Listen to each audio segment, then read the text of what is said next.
Hello guys, welcome back to the Brutal Investor channel. I hope you guys are having a fantastic day today.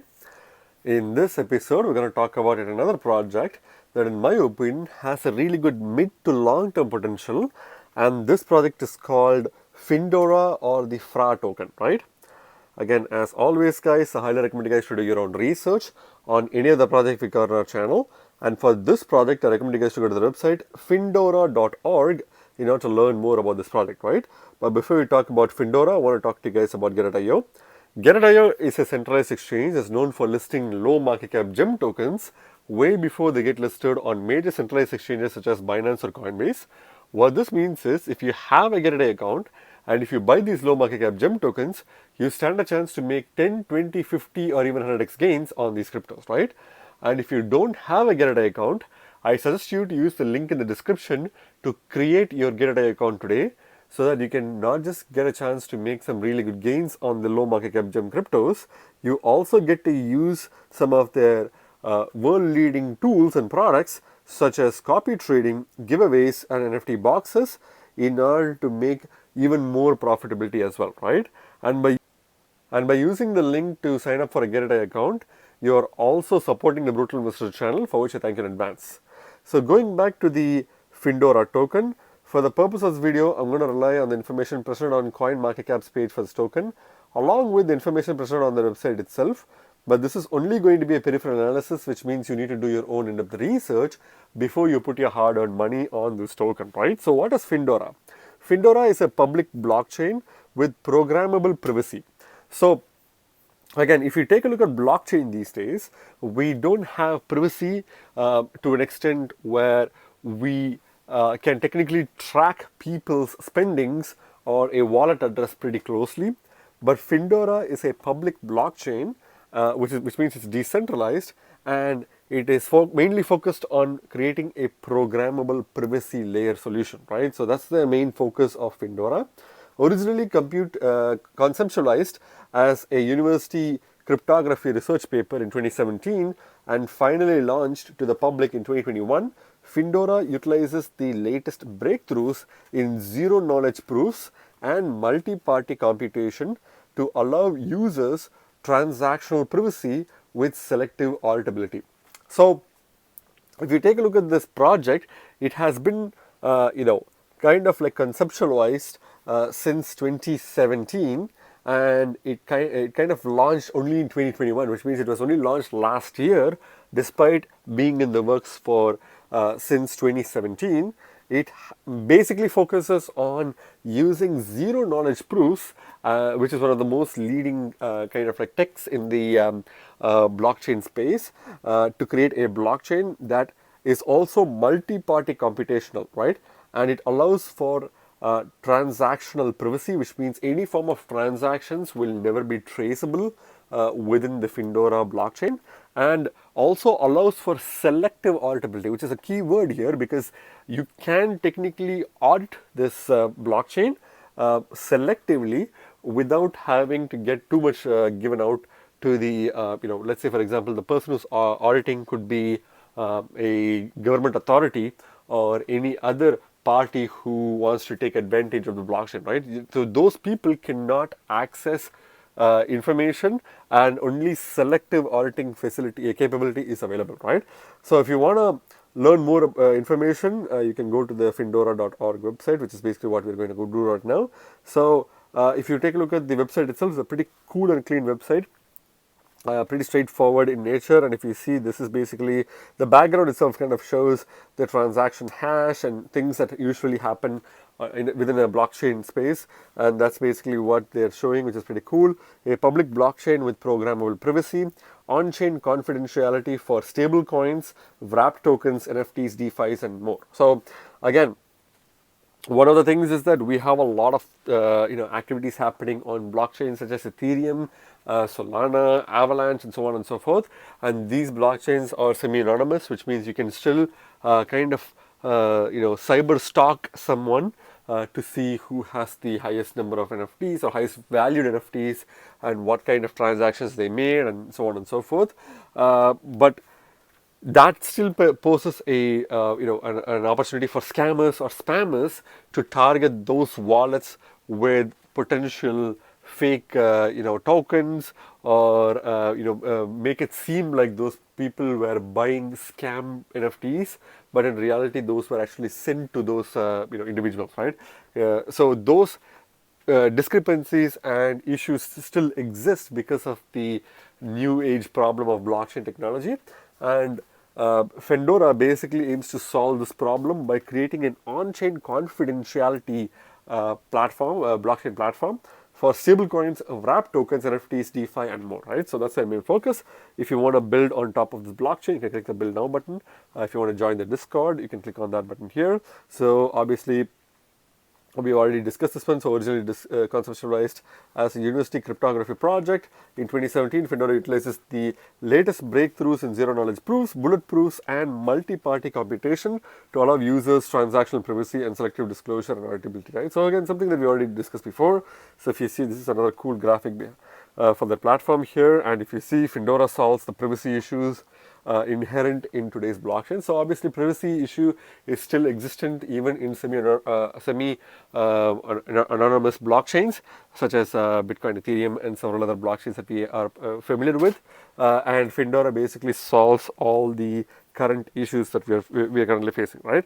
So one of the focuses is confidentiality, so zero knowledge proofs and secure multi-party computation to support many privacy preserving features. Again, this is the main focus, which is confidentiality. The second one is auditability. Specialized zero knowledge proofs allows Findora to be publicly audited while selective user detail remains confidential. So obviously, you can still audit this platform because of the zero knowledge proofs, but you will never be able to access certain information because those are private for everyone, right? So that's pretty cool. And programmability, so Findora enables users to control their privacy using tools such as zero knowledge proofs and to build dApps for DeFi. So you can program it, which means you can build smart contract based platforms such as DeFi platforms and NFT platforms on top of Findora. And interoperability, which is the most important section for any blockchain to focus on.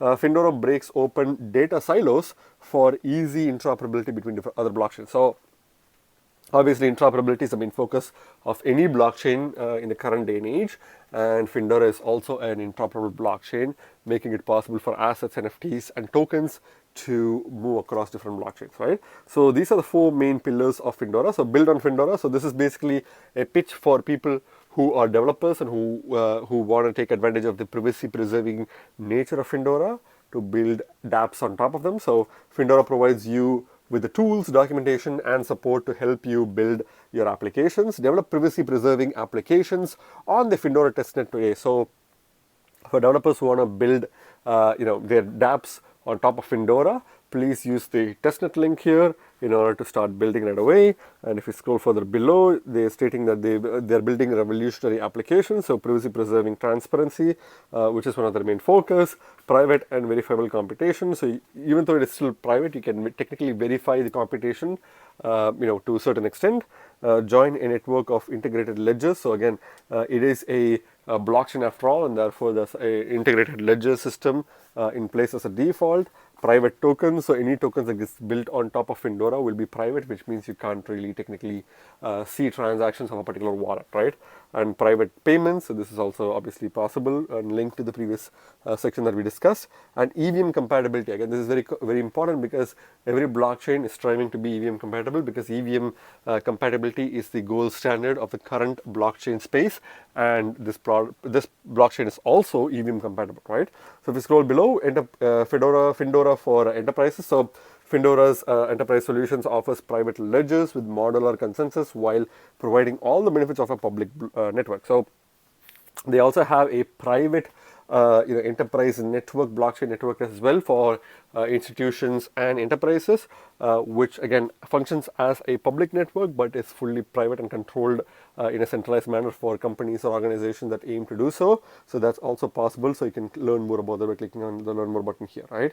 If you scroll further below, you can get other information at the bottom of this website, and you can also subscribe to the newsletter along with accessing their social media information, which will help you to become a part of that community as well, right? So overall, a pretty solid project. It's basically a blockchain project that offers everything that we already know and love in blockchain technology, with advanced scalability and interoperability and EVM compatibility.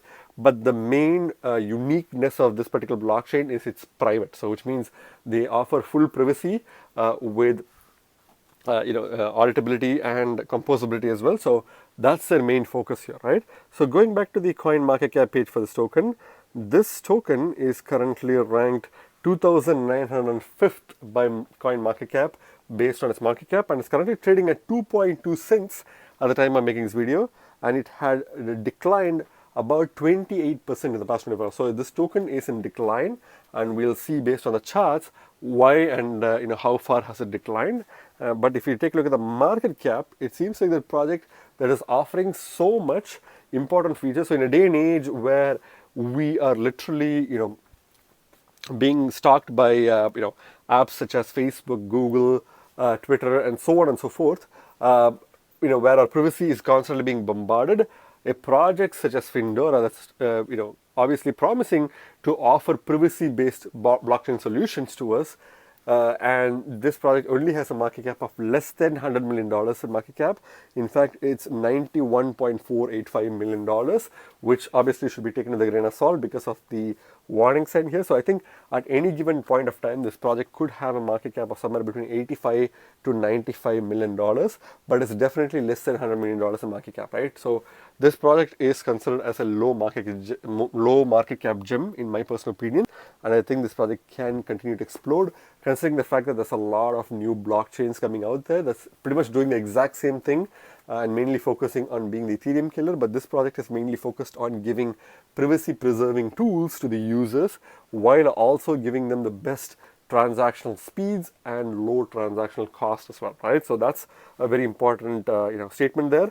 And if you take a look at the tokenomics, which is one of the weakest sections of this project, the total token supply is 21 billion tokens, but the token does not have a max supply. So obviously it's a blockchain project similar to Ethereum, where Ethereum doesn't really have a max supply, but Findora doesn't really have the popularity of Ethereum as of yet, and therefore the max supply being no max supply for this token is definitely a hindrance for this project in the long run. Again, unless they could find a mechanism such as EIP 1559 to burn a portion of their tokens, or if they find a way to make their users hold on to their tokens for long term instead of dumping it, or even encouraging them to stake their tokens, would be something that will make this token deflationary. And obviously deflationary also means that there needs to be high demand for this token, so they need to obviously start marketing their blockchain and making sure that a lot of major dApps migrate from Ethereum to Findora. So there's a long way to go for this project to become more and more popular, and with all the regulations coming in, there's going to be a very big challenge for Findora to even become popular, because there's going to be severe regulatory scrutiny for projects that are privacy focused, right? Especially cryptocurrencies, and therefore Findora's tokens could all be private by default, and therefore that's going to definitely get into the crosshairs with the regulators, right? So overall, tokenomics not having a max supply or capped max supply is definitely a big blow for this project. And I think that still doesn't mean that this project can be a good mid to long term potential, because I'll explain to you my rationale by the end of this video, right? If you take a look at the self-reported circulating supply, which is about 4 billion tokens, this is a huge supply by itself. And the second thing is that you can't really take this number as it is, because it is a self-reported circulating supply, and therefore it has a warning sign next to it, meaning that this number cannot be verified at the time of making this video, right? So regardless of how much the self-reported circulating supply is, I think this project is going to struggle from short-term price slumping because of the lack of a max supply cap, and the fact that a huge number of tokens are in circulation, which is one of the reasons why this token is already dumping, as we are seeing right now, right? So when it comes to the price itself, you can clearly see that this project doesn't seem to be a very healthy, long-term, investment immediately right off the bat.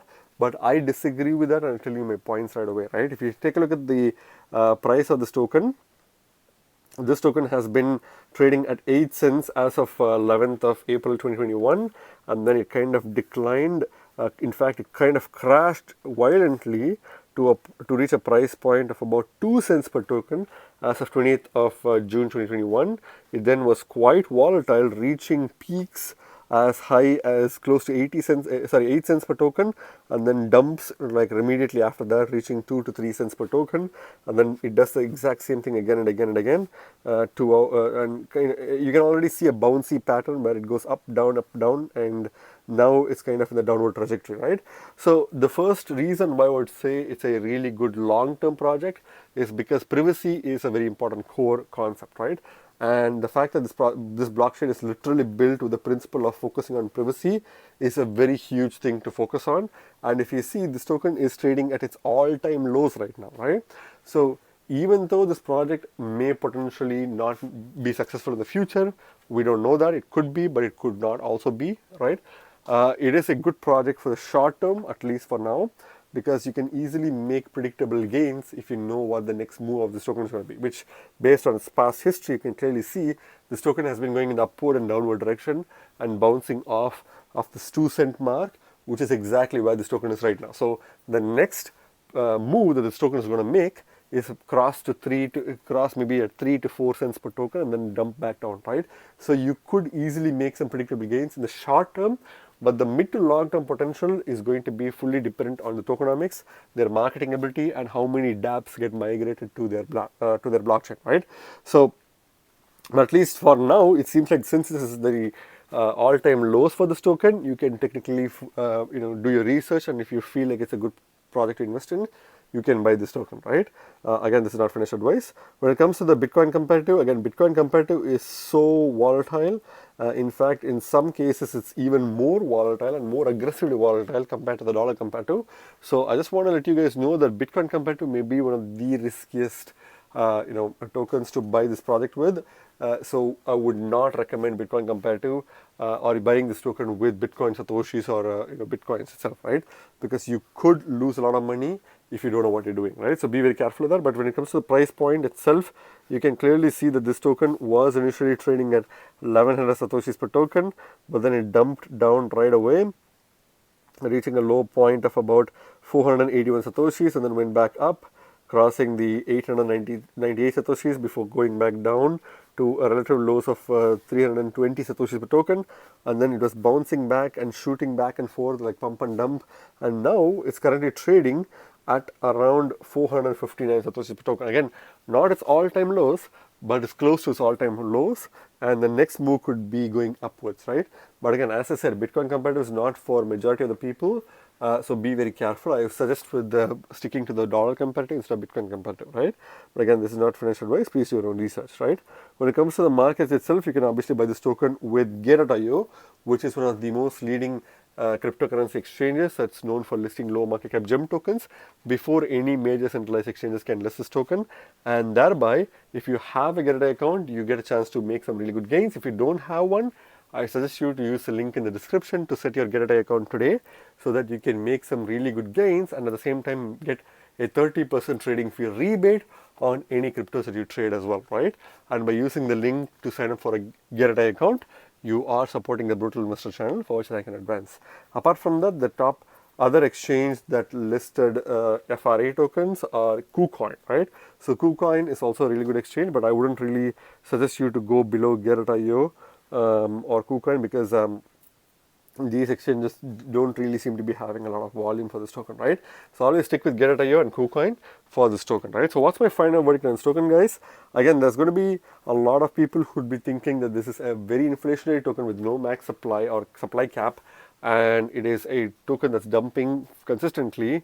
So why would I say that this project is a good mid to long term project, right? Again, yes, the tokenomics could technically hurt this project in the long run if there's not a lot of demand for the tokens from their blockchain. But I think the team is doing pretty well and they've conceptualized this project since 2017. And even though this project was, is still less than a year old, I think this project will do pretty well in the long term because privacy is a main focus for everyone these days, and it's something that is constantly threatened by a lot of corporations. And privacy preserving blockchains like Findora are not really that common, and thereby Findora has a unique place in the blockchain race to succeed, right? And if you take, there's a lot of blockchains that's coming on in a daily basis in the blockchain space, and they are mainly focused on becoming an Ethereum killer, trying to be more scalable, trying to process as much transactions as they can, but none of them have focused on privacy, and that's one of the reasons why I feel like this project could be a really good mid to long term play. And that's just my opinion, right? I think in the short term, if you know what you're doing, you can still make some good gains by the huge pump and dump peaks and dumps to take advantage of this token's price point and make some good gains. But I think the mid to long term potential is the main focus for this project, right? I think in the next few months, this token could reach as high as 6 to 7 cents per token. But in the long run, which is 3 to 5 years from now, if this project becomes popular and a lot of decent dApps start to migrate to this project, then they could be trading even higher than this price, maybe even crossing the 10 to 20 cents mark. But that's going to be quite, quite a bit of a steep, push for this project because they need to do a lot of groundwork to do that, right? Again, this is just my opinion, guys, not financial advice. Please do your own research before you put your hard-earned money on this token, right? Again, remember, guys, you guys are not regular investors. You guys are brutal investors, so stay brutal. Thank you very much for watching my video, guys. If you like my video, please hit the like button and subscribe for more videos. See you in my next video. Bye.